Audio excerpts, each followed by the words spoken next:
After a moment, I discovered his tiny eyes in the half-darkness. Minus, minus. So I took one look at him, minus, minus, said Mr. Wolf-Shiem, shaking my hand earnestly. Minus, minus, and what do you think I did? What? I inquired politely. But evidently, he was not addressing me, for he dropped my hand and covered Gatsby with his expressive nose. I handed the money to Catspaw and I said, "All right. Catspaw, don't pay him a penny till he shuts his mouth." He shut it then and there. Gatsby took an arm of each of us and moved forward into the restaurant, whereupon Mr. Wolf-Shiem swallowed a new sentence he was starting and lapsed into a ambulatory abstraction. "Eyeballs?" asked the head waiter. "This is a nice restaurant here," said Mr. Wolf-Shiem, looking at the Presbyterian nymphs on the ceiling. "But I like across the street better. Yes, eyeballs," agreed Gatsby. And then to Mr. Wolf-Shiem, "It's too hot over there." "Hot and small, minus, minus, yes," said Mr. Wolf-Shiem, "but full of memories." "What place is that?" I asked. "The old Metropale. The old Metropale," brooded Mr. Wolf-Shiem gloomily, filled with faces dead and gone. Filled with friends gone now forever. I can't forget so long as I live the night they shot Rosie Rosenthal there.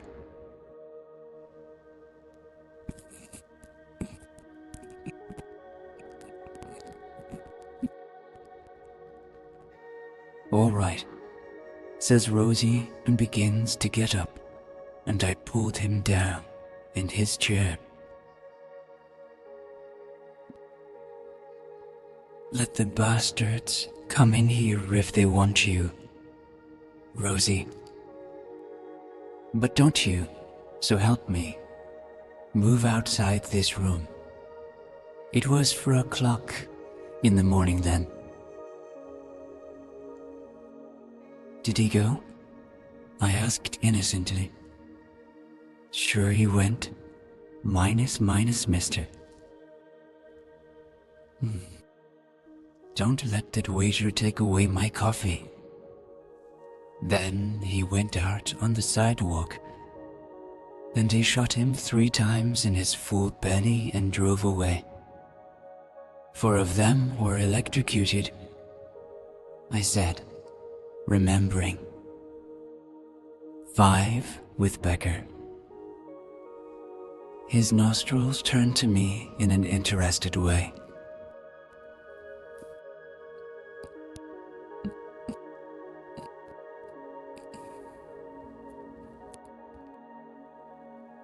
Gatsby answered for me. "Oh, no," he exclaimed.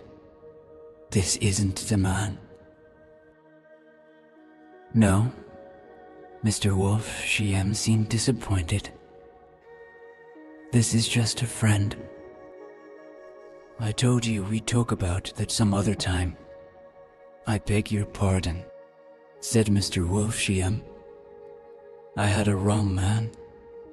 A succulent and Hush arrived." And Mr. Wolf-Shiem, forgetting the more sentimental atmosphere of the old Metropale, began to eat with ferocious delicacy. His eyes, meanwhile, roved very slowly all around around the room minus. He completed the arc by turning to inspect the people directly behind. I think that except for my presence, he would have taken one short glance beneath our own table.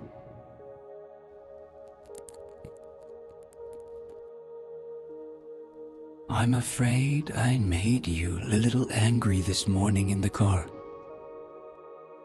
There was the smile again, but this time I held out against it. I don't like mysteries, I answered, and I don't understand why you won't come out frankly and tell me what you want. Why has it all got to come through Miss Baker? Oh, it's nothing underhand, he assured me. Miss Baker is a great sportswoman. You know, and she'd never do anything that wasn't all right. Suddenly he looked at his watch, jumped up and hurried from the room, leaving me with Mr. Wolfsheim at the table. He has to telephone, said Mr.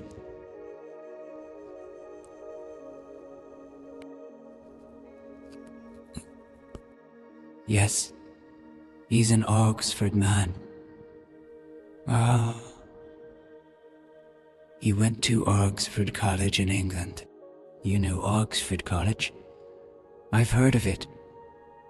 It's one of the most famous colleges in the world. Have you known Gatsby for a long time? I inquired. Several years, he answered in a gratified way. I made the pleasure of his acquaintance just after the war. But I knew I had discovered a man of fine breeding after I talked with him an hour.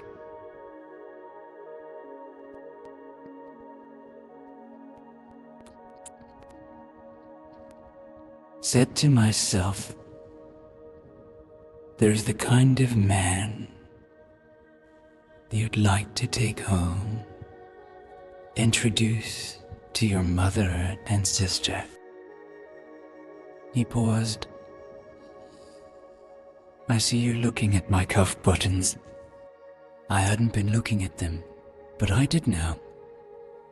They were composed of oddly familiar pieces of ivory.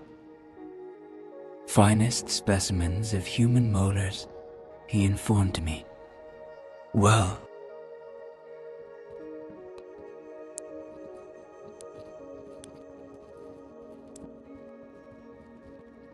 it's a very interesting idea.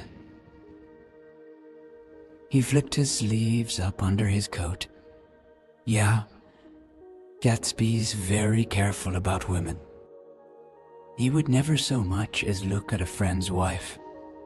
When the subject of this instinctive trust returned to the table and sat down, Mr. Wolfsheim drank his coffee with a jerk and got to his feet. I have enjoyed my lunch, he said, and I'm going to run off from you two young men before I outstay my welcome.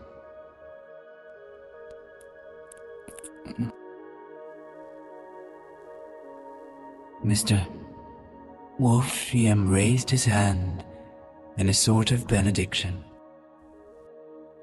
He announced solemnly, "You sit here and discuss your sports and your young ladies, and your minus. He applied an imaginary noun with another wave of his hand minus. As for me, I am 50 years old, and I won't impose myself on you any longer." As he shook hands and turned away, his tragic nose was trembling. I wondered if I had said anything to offend him. He becomes very sentimental sometimes, explained Gatsby. This is one of his sentimental days.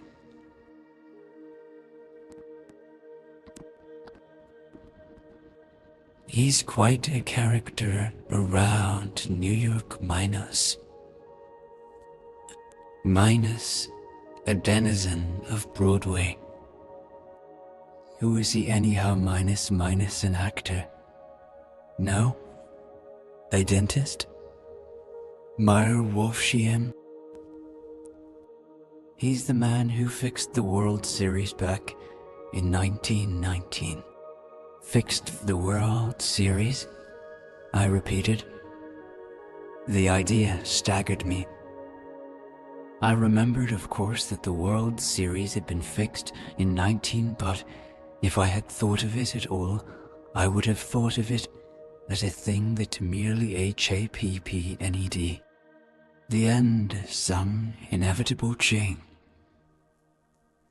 It never occurred to me that one man could start to play with the faith of 50 million people with the single mindedness of a burglar blowing a safe. How did he happen to do that? I asked after a minute.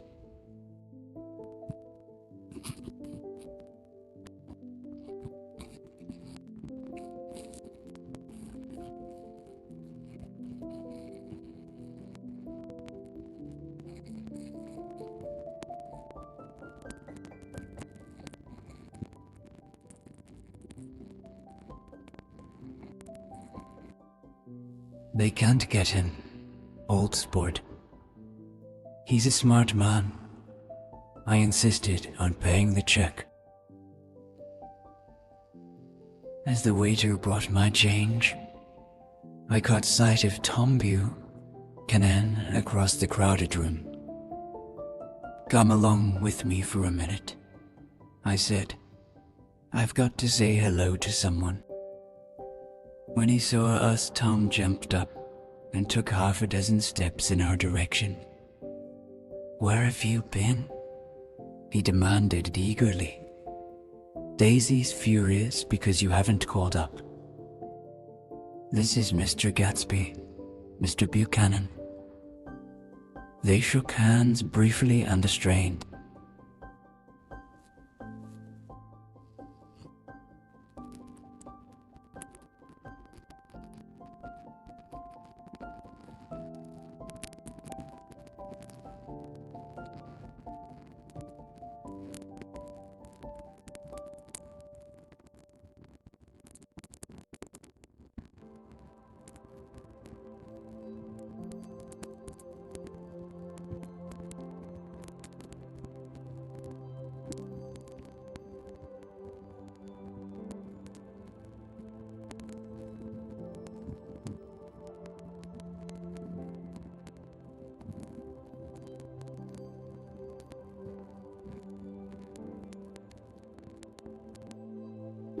Gatsby.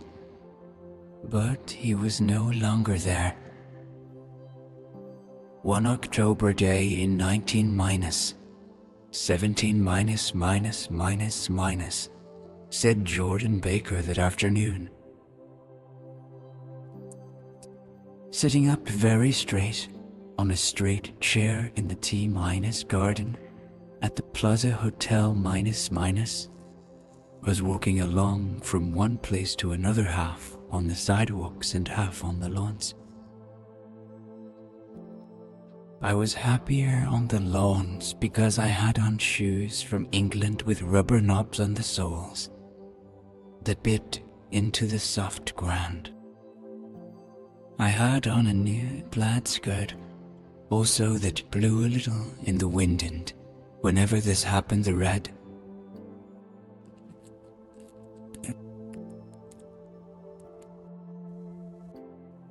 She was just 18, 2 years older than me, and by far the most popular of all the young girls in Louisville.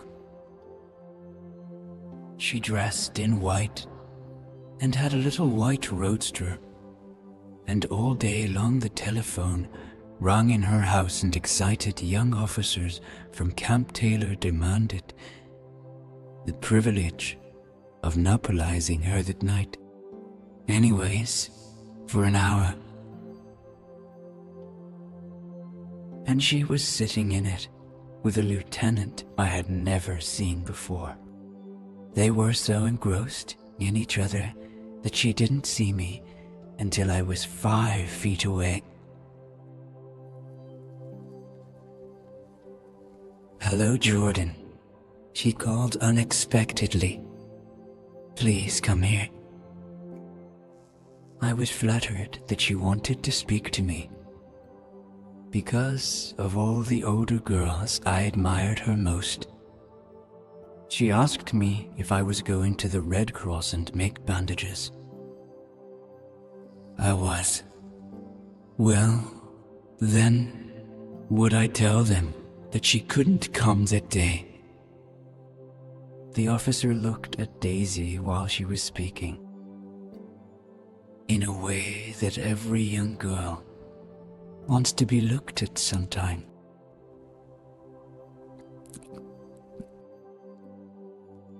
His name was Great Gatsby, and I didn't lay eyes on him again for over 4 years minus. Even after I'd met him on Long Island, I didn't realize it was the same man. That was 19 minus 17. By the next year, I had a few by myself. And I began to play in tournaments, so I didn't see Daisy very often. She went with a slightly older crowd minus, when she went with anyone at all. Wild rumors were circulating about her minus, how her mother had found her packing her bag one winter night to go to New York and say goodbye to a soldier who was going overseas. She was effectually prevented, but she wasn't on speaking terms with her family for several weeks.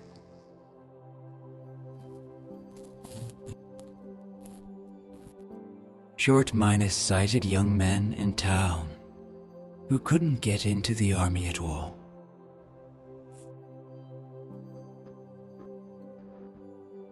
And in February, she was presumably engaged to a man from New Orleans. In June, she married Tom Buchanan of Chicago, with more pomp and circumstance than Louisville ever knew before. He came down with 100 people in for private cars and hired a whole floor of the Seelbach Hotel. And the day before the wedding, he gave her a string of pearls valued at $350,000. I was bridesmaid. I came into her room half an hour before the bridal dinner and found her lying on her bed, as lovely as the June night, and her flowered dress minus and as drunk as a monkey. She had a bottle of Sauterne in one hand and a letter in the other. "Gratulate me," she muttered. "Never had a drink before, but oh, how I do enjoy it." "What's the matter, Daisy?" I was scared. I can tell you I'd never seen a girl like that before. "Here, dearest." She groped around in a waste minus basket she had with her on the bed and pulled out the string of pearls. "Take M downstairs and give M back to whoever they belong to." She began to cry minus. She cried and cried. I rushed out and found her mother's maid, and we locked the door and got her into a cold bath.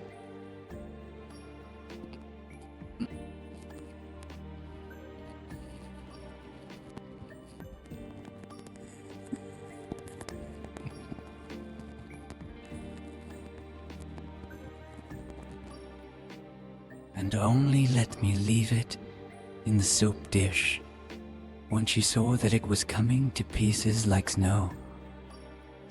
But she didn't say another word. We gave her spirits of ammonia and put ice on her forehead and hooked her back into her dress, and Half an hour later, when we walked out of the room, the pearls were around her neck and the incident was over.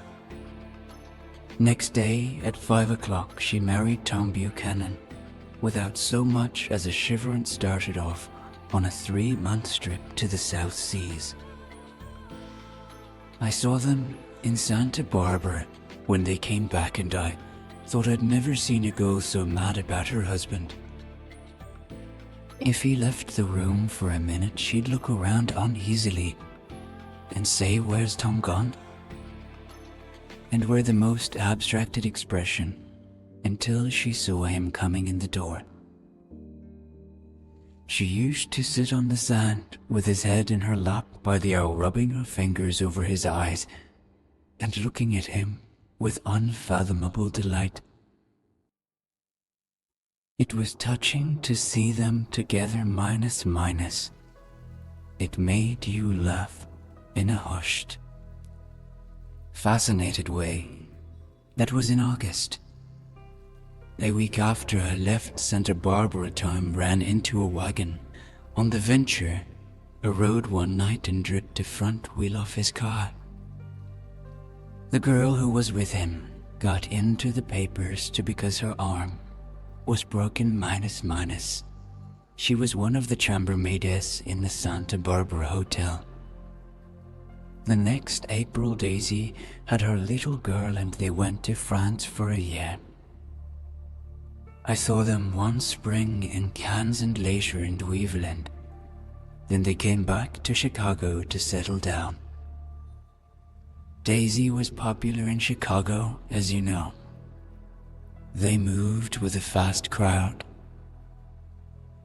All of them young and rich and wild. But she came out with an absolutely perfect reputation. Perhaps because she doesn't drink. It's a great advantage not to drink among hard minus drinking people. You can hold your tongue and, moreover, you can time any little irregularity of your own so that everybody else is so blind that they don't see or care. Perhaps Daisy never went in for amour at all, minus. And yet, there's something in that voice of hers. Well, about 6 weeks ago, she heard the name Gatsby for the first time in years. It was when I asked you, minus, do you remember? Minus, if you knew Gatsby in West Egg. After you had gone home, she came into my room and woke me up. And said, "What Gatsby?" And when I described him, minus, I was half asleep, minus. She said in the strangest voice that it must be the man she used to know.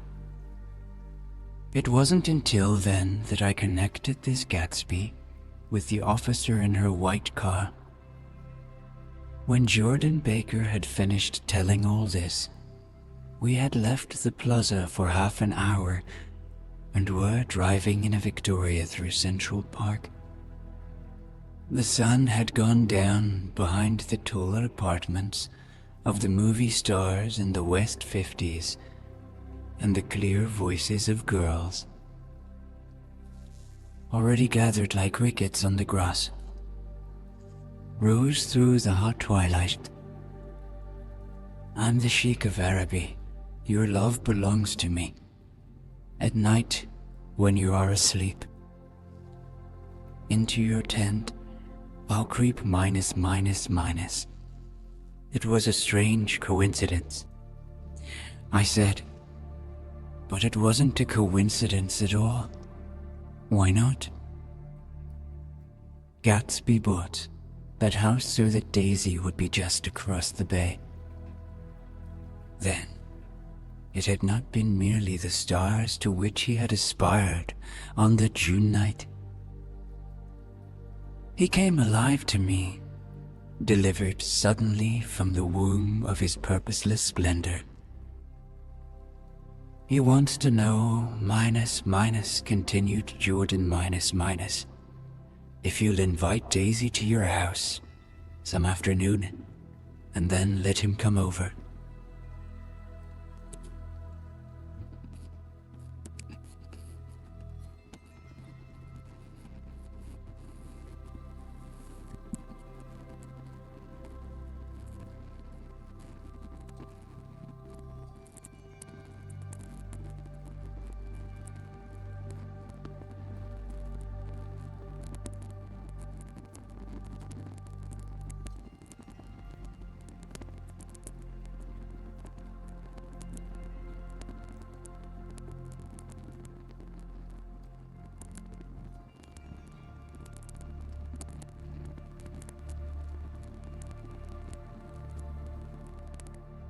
Did I have to know all this before he could ask such a little thing?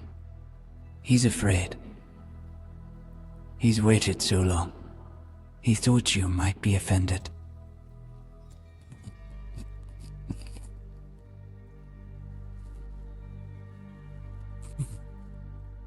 She explained. And your house is right next door. Oh. I think he half expected her to wander into one of his parties. Some night, went on Jordan, but she never did. Then he began asking people casually if they knew her.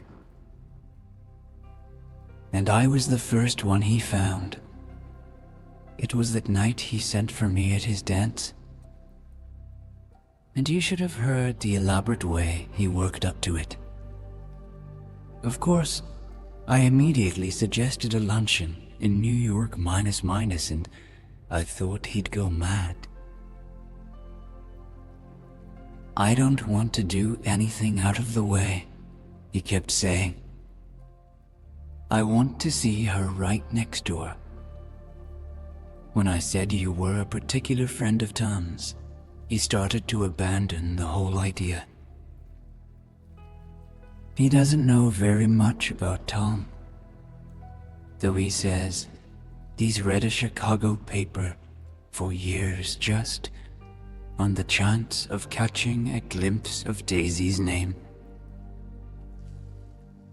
It was dark now, and as we dipped under a little bridge, I put my arm around Jordan's golden shoulder and drew her toward me and asked her to dinner. Suddenly, I wasn't thinking of Daisy and Gatsby anymore, but of this clean, hard, limited person who dealt in universal skepticism and who leaned back jauntily just within the circle of my own. A phrase began to beat in my ears with a sort of heady excitement. There are only the pursued, the pursuing, the busy and the tired. And Daisy ought to have something in her life, murmured Jordan to me. Does she want to see Gatsby? She's not to know about it. Gatsby doesn't want her to know. You're just supposed to invite her to tea.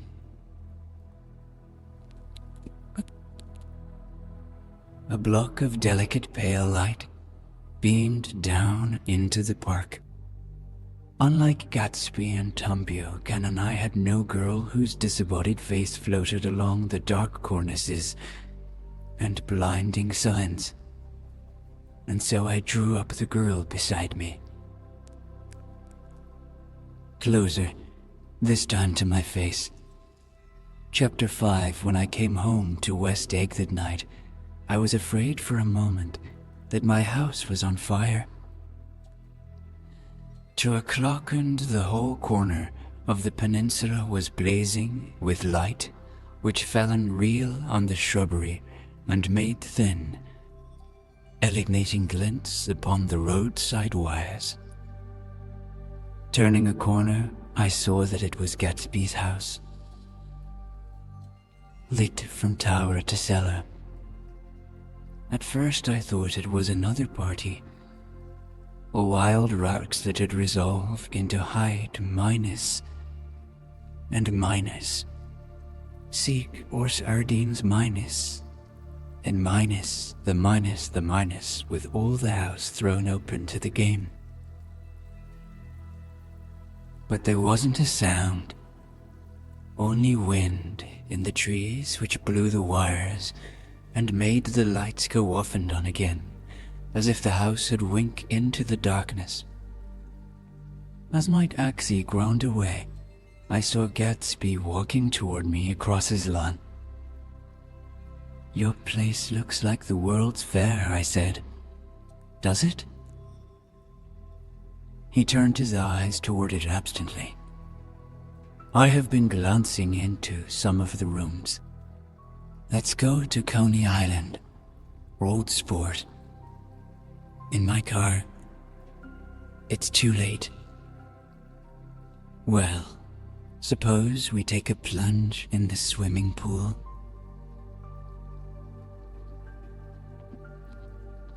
"I haven't made use of it all summer.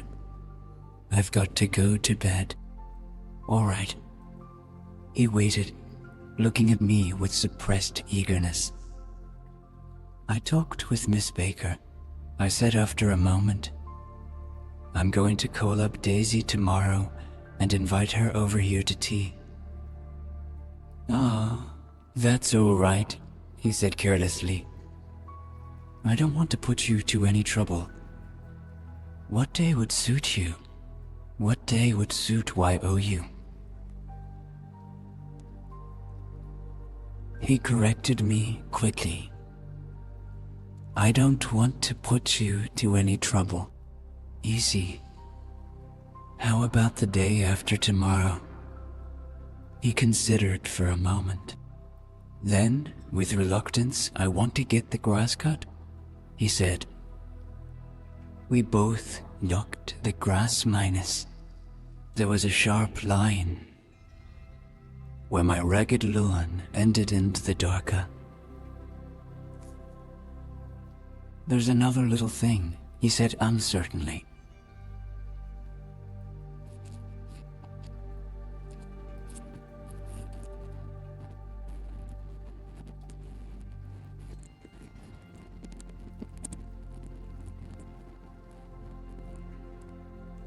I asked.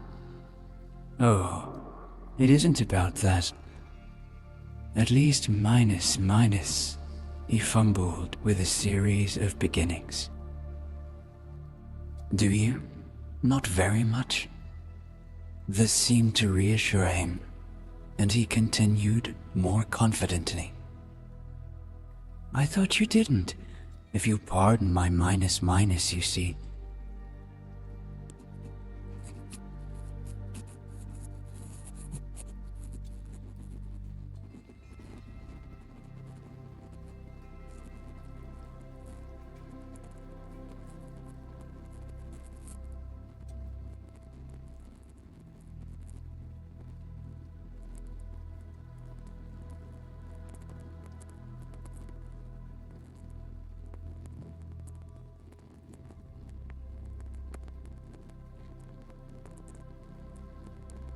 This.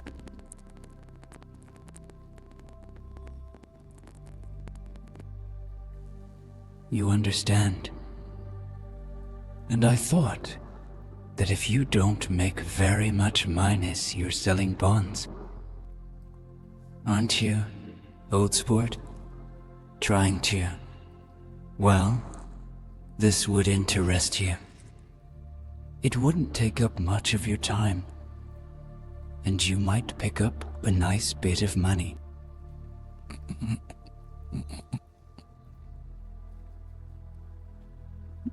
I realize now that under different circumstances that conversation might have been one of the crises of my life. But because the offer was obviously a tactless lie for a service to be rendered, I had no choice except to cut him off there. "I've got my hands full," I said. "I'm much obliged, but I couldn't take on any more work. You wouldn't have to do any business with Wolf Shiem. Evidently, he thought that I was shying away from the ganju tea Ion mentioned at lunch. But I assured him he was wrong. He waited a moment longer, hoping I'd begin a conversation, but I was too absorbed to be responsive, so he went unwillingly home. The evening had made me like-headed and happy. I think I walked into a deep sleep as I entered my front door. I called up Daisy from the office next morning and invited her to come to tea. "Don't bring Tom," I warned her. "What? Don't bring Tom?"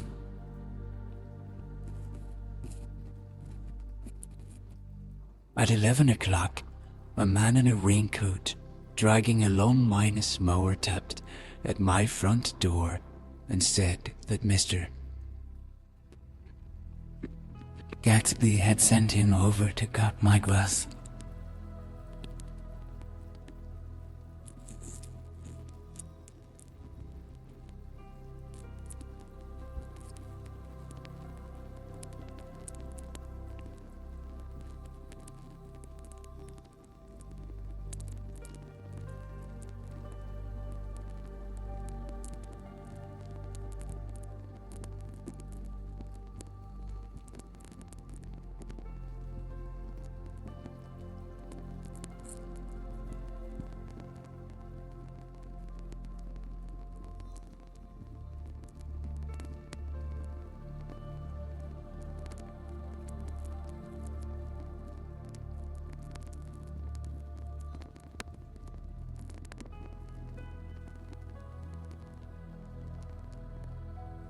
The flowers were unnecessary, for at 2 o'clock a greenhouse arrived from Gatsby's.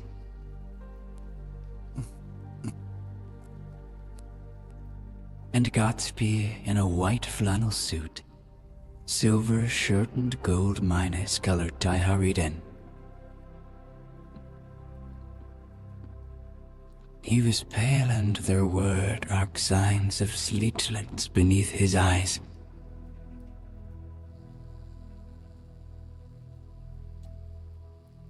"Is everything all right?" he asked immediately. "The grass looks fine, if that's what you mean." "What grass?"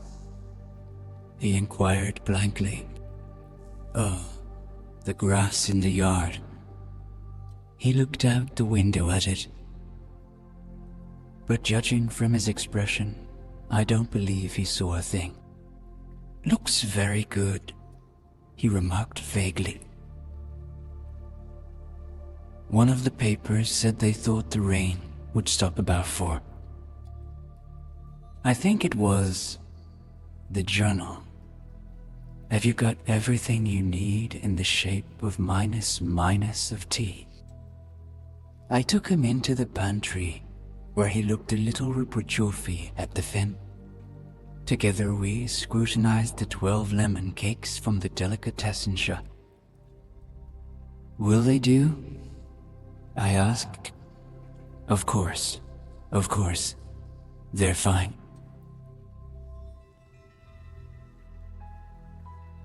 Starting at the finished red that shook the kitchen floor and peering toward the red windows from time to time, as if a series of invisible but alarming happenings were taking place outside.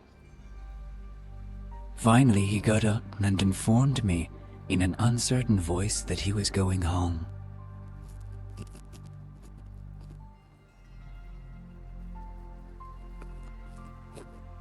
"I can't wait all day." "Don't be silly, it's just 2 minutes to 4. He sat down miserably, as if I had pushed him, and simultaneously there was the sound of a motor turning into my lane.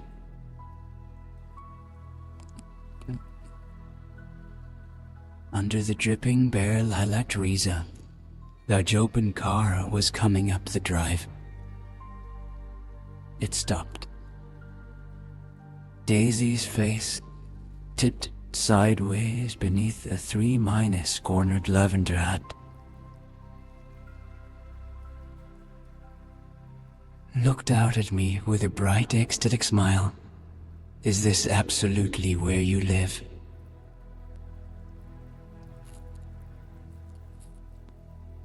I had to follow the sound of it for a moment, up and down, with my ear alone before any words came through. A damp streak of hair lay like a dash of blue paint across her cheek, and her hand was wet with glistening drops as I took it to help her from the car. "Are you in love with me?" she said low in my ear. "Or why did I have to come alone? That's the secret of Castle Rack Rent. Tell your chauffeur to go far away and spend an hour. Come back in an hour, Freddie." Then, in a grave murmur, "His name is Freddie. Does the gasoline affect his nose?" "I don't think so," she said innocently. "Why?" We went in. To my overwhelming surprise, the living room was deserted. "Well, that's funny," I exclaimed. "What's funny?" She turned her head as there was a light. Dignified knocking at the front door. I went out and opened it. Gatsby, pale as death, with his hands plunged like weights in his coat pockets, was standing in a puddle of water, glaring tragically into my eyes. Turned sharply as if he were on a wire and disappeared into the living room. It wasn't a bit funny. Aware of the loud beating of my own heart, I pulled the door to against the increasing rain. For half a minute there wasn't a sound. Then from the living room, I heard a sort of choking murmur, and part of a laugh followed by Daisy's voice on a clear artificial note. "I certainly am awfully glad to see you again." I pause it endured horribly.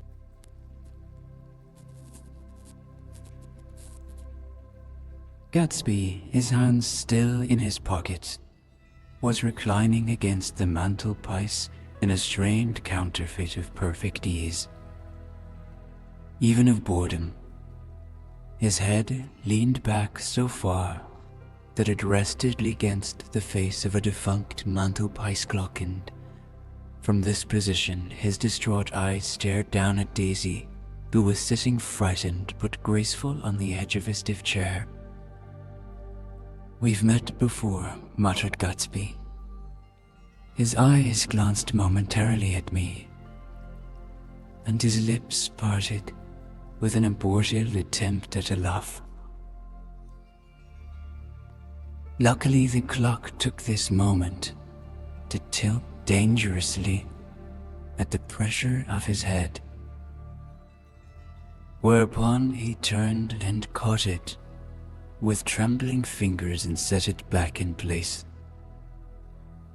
Then he sat down rigidly, his elbow on the arm of the sofa and his chin in his hand.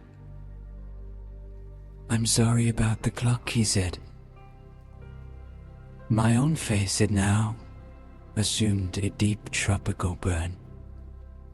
I couldn't muster up a single commonplace out of the 1,000 in my head. "It's an old clock," I told them idiotically. I think we all believed for a moment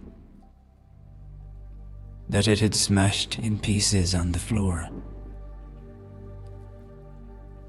5 years next November. The automatic quality of Gatsby's answer set us all back at least another minute. I had them both on their feet with the desperate suggestion that they help me make tea in the kitchen when the demoniac Finn brought it in on a tray.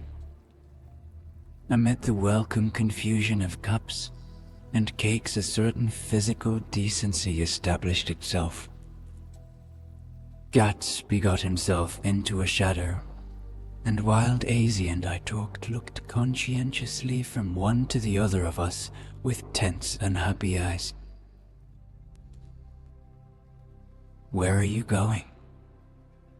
demanded Gatsby in immediate alarm. "I'll be back. I've got to speak to you about something before you go." He followed me wildly into the kitchen, closed the door, and whispered, "Oh, God," in a miserable way. "What's the matter?" "This is a terrible mistake," he said, shaking his head from side to side. "A terrible mistake. You're just embarrassed, that's all."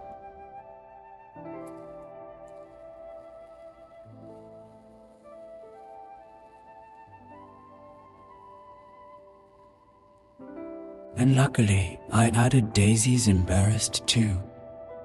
"She's embarrassed." "Don't talk so loud. You're acting like a little boy," I broke out impatiently. "Not only that, but you're rude." Doji's sitting in there all alone. He raised his hand to stop my words, looked at me with unforgettable reproach, and opening the door cautiously, went back into the other room.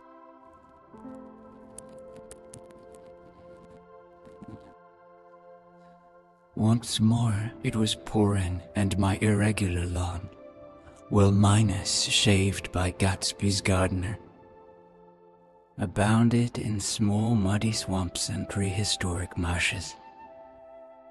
There was nothing to look at from under the tree except Gatsby's enormous house. So I stared at it, like Kant at his church steeple, for half an hour. A brewer had built it early in the period craze, a decade before. And there was a story that he'd agreed to pay 5 years' taxes on all the neighboring cottages if the owners would have their roofs thatched with straw. Perhaps their refusal took the heart out of his plan to found a family minus. He went into an immediate decline.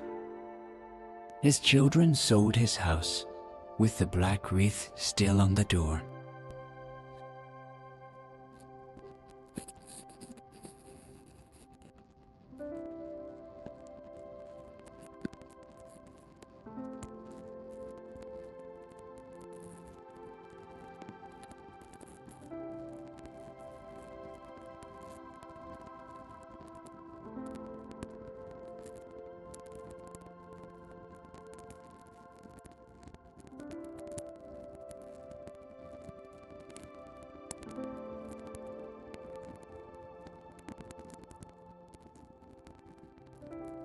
Nazis. My maid began opening the upper windows of his house, appeared momentarily in each, and leaning from a large central bay, spat meditatively into the garden. It was time I went back. While the rain continued, it had seemed like the murmur of their voices.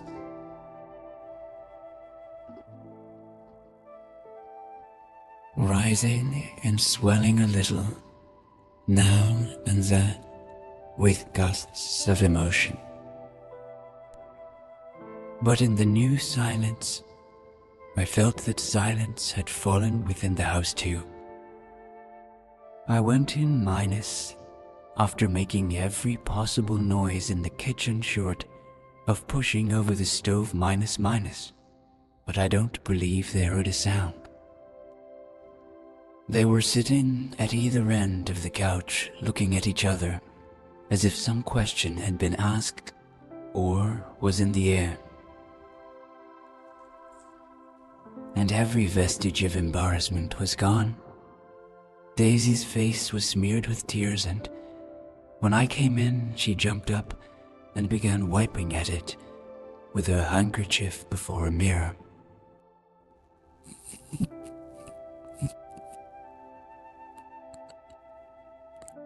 He literally glowed without a word or a gesture of exultation, and knew well minus being radiated from him, and filled the little room.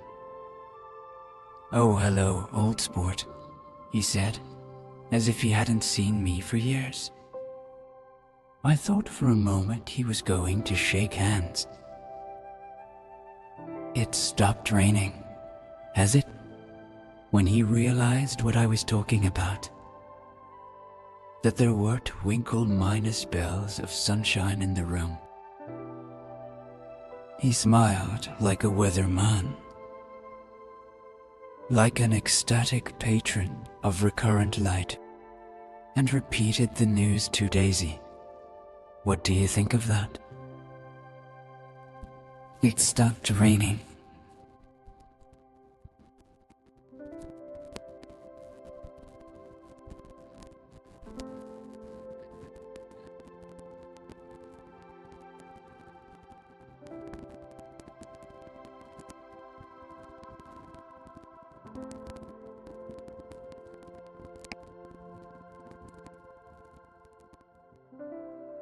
Grieving beauty told only of her unexpected joy. "I want you and Daisy to come over to my house," he said. "I'd like to show her around. You're sure you want me to come?"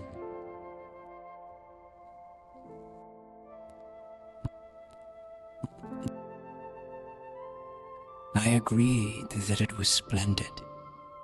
Yes. His eyes went over it. Every arched door and square tower. It took me just 3 years to earn the money that bought it. "I thought you inherited your money." "I did, old sport," he said automatically. "But I lost most of it in the big panic minus the panic of the war." I think he hardly knew what he was saying, for when I asked him what business he was in, he answered, "That's my affair," before he realized that it wasn't the appropriate reply. "Oh, I've been in several things," he corrected himself. "I was in the drug business, and then I was in the oil business. But I'm not in either one now."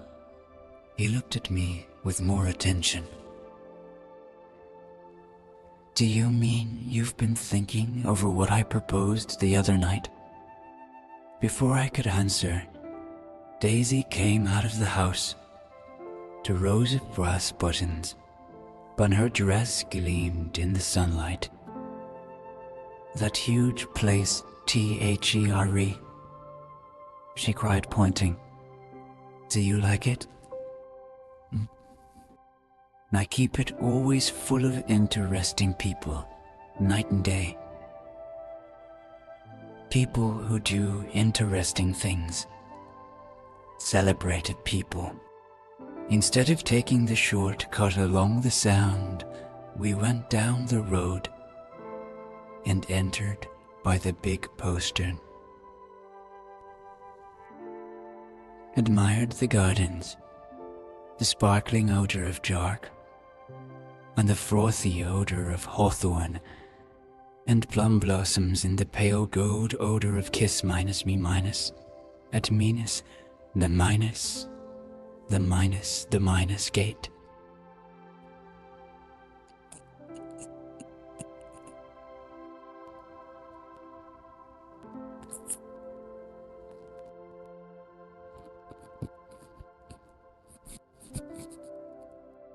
As Gatsby closed the door of the Merton College library, I could have sworn I heard the owl-eyed man break into ghostly laughter. We went upstairs, through period bedrooms, swathed in rose and lavender silk and vivid with new flowers, through dressing rooms and pour rooms, and bathrooms with sunken baths minus, intruding into one chamber where a disheveled man in pajamas was doing liver exercises on the floor.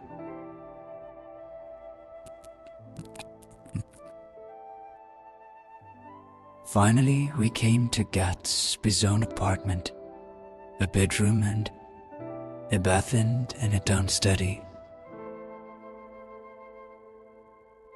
where we sat down and drank a glass of some chartreuse he took from a cupboard in the wall. He hadn't once ceased looking at Daisy, and I think he revalued everything in his house according to the measure of response it drew from her well-loved eyes. Sometimes, too, he stared around at his possessions in a dazed way, as though in her actual and astounding presence none of it was any longer real. Once he nearly toppled down a flight of stairs.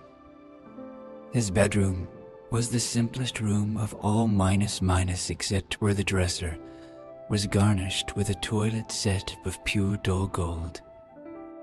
Daisy took the brush with delight and smoothed her hair, whereupon Gatsby sat down and shaded his eyes and began to laugh.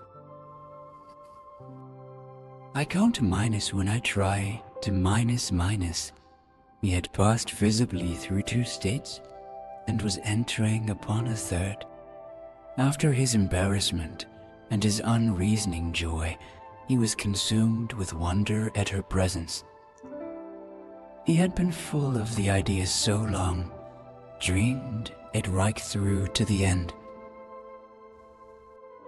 Now, in the reaction, he was running down like an overwound clock.